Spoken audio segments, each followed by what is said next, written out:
আমার মতো যারা কাঁকরোল খেতে ভালোবাসো না তারা একবার এই রেসিপিটা বানিয়ে দেখো, বারবার খেতে ইচ্ছা করবে। প্রথমে কাঁকরোলগুলো হালকা ছুলে হাফ করে কেটে নিয়ে একটা কড়াইয়ে জল আর নুন দিয়ে সিদ্ধ করে নেব। তারপর একে একে সব কাঁকরোলগুলোকে তুলে ঠান্ডা হয়ে গেলে এরকম ভাবে বীজগুলোকে একটা চামচের সাহায্যে বের করে এবার বানিয়ে নেব পুরটা। তার জন্য নিয়ে নিয়েছি কাঁচা লঙ্কা, কালো সর্ষে, সাদা সর্ষে আর পোস্ত।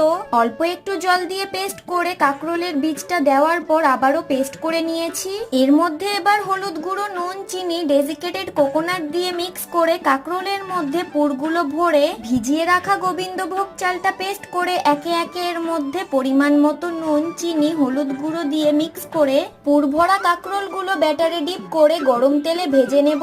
তোমরা চাইলে কেনা চালের গুঁড়ো দিয়েও করতে পারো। তৈরি হয়ে গেছে আমাদের পুর ভরা কাঁকরোলের বড়া।